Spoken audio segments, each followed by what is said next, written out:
শুভ দুপুর বন্ধুরা, এভরিথিং মাস চ্যানেলে আপনাদের জানাই সাদর আমন্ত্রণ।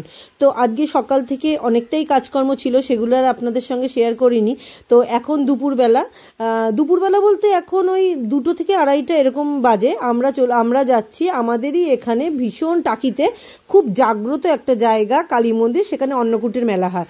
তো নদীর ধার দিয়ে আমরা সবাই মিলে ঠিক করেছি আজকে একটা টোটো ভাড়া করে নিয়েছি, সেই অন্নকূটের মেলায় যাব ঠাকুরের পুজো দিতে। তো এই যে নদীটা দেখছেন, এটা কিন্তু ইছামতি নদী। আর এই ইছামতি নদীর এপারে যেমন টাকি, আর ওপারে কি বলুন তো, ঠিক ধরেছেন, ওপারে বাংলাদেশ। আমরা কিন্তু একদম বাংলাদেশ বর্ডারে থাকি। এটা একটা বিএসএফের ক্যাম্প, মানে বিএসএফের টাওয়ার আর কি। এখানে উঠে রাত্রেবেলা বিএসএফরা সব লাইট দিয়ে নদীটা দেখে আর কি। তো আমরা এই নদীর ধার ধরে ধরেই চলে যাব অন্নকূটের মেলাতে।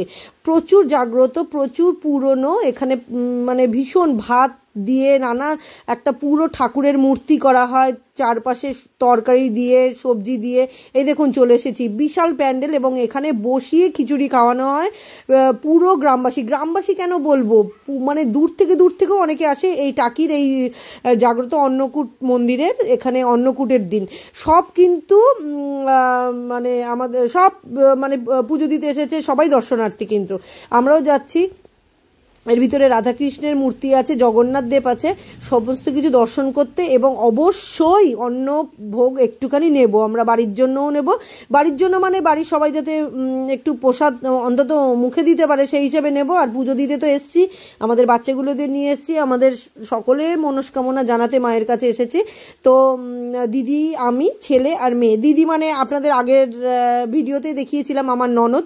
আমার দিদি বলতে আমার ননদকেই আমি আমার আগামী দিনের সমস্ত ব্লগগুলোকে দিদি বলবো। দিদি মানেই কিন্তু আমার ননদ। ভেতরে ঢুকতে পারবো না বলে দেখাতে পাচ্ছি না। ভেতরে রাধাকৃষ্ণের মূর্তি আছে আর জগন্নাথ দেবেরও মূর্তি আছে। আমি যাচ্ছি একটুখানি, বাড়ি থেকে ছোট্ট একটা টিফিন বক্স নিয়েছিলাম একটু অন্ন আর একটু চিড়ে ভোগ নেওয়ার জন্য, কারণ শুধু আমরা দেবো মুখে দেবো, বাড়ির মানুষগুলো আছে।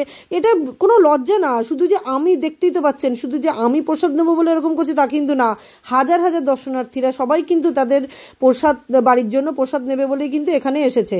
সবাই একটু চাইছে এই ঠাকুরের প্রসাদ মাথায় দিলে আমাদের ধারণা আমাদের সব ভালো হবে। তো সেই জন্যই আমরা এসেছি। আমরাও একটু প্রসাদ, এই যে ভেতরে রান্না হচ্ছে কিন্তু কনস্ট্যান্ট, এখানে খিচুড়ি হচ্ছে, লাইন দিয়ে বসিয়ে খিচুড়ি ভোগ খাওয়ানোও হচ্ছে। এবং যারা মনে করছে নিয়ে যাবে খিচুড়ি ভোগ, তারা নিচ্ছে। আমরা ওই হাতে করে একটুখানি পেয়েছি, ওটাই আমাদের কাছে শান্তি। আমরা একটু মুখে দিচ্ছি, এবং আমরা আমাদের বাড়ির মানুষদের জন্য নিয়ে যাব। বললাম আমার মা বাবা অসুস্থ, তাদেরকেও একটু দেবো। এই ছোট্ট টিফিন বক্স নিয়ে এসেছি, ওই টিফিন বক্সে করে আমরা অন্নপ্রসাদ বাড়িতে নিয়ে যাব।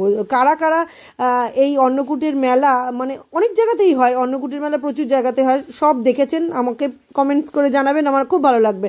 আর অন্নকূটের মেলা থেকে চলে এসেছি নদীর ধার দিয়ে। এখানে আস্তে আস্তে এত সুন্দর হাওয়া হচ্ছিল, তো আমরা টোটো থেকে একটু নামলাম, নেবে ভাবলাম একটু এখানটা দাঁড়াই, প্রচুর হাওয়া হচ্ছে। আর সত্যি কথা বলতে এই বাংলাদেশ আর টাকির মিলন কেন্দ্র যে এই ইছামতি নদীটা, এখানে আসতে আমাদের সবার ভালো লাগে।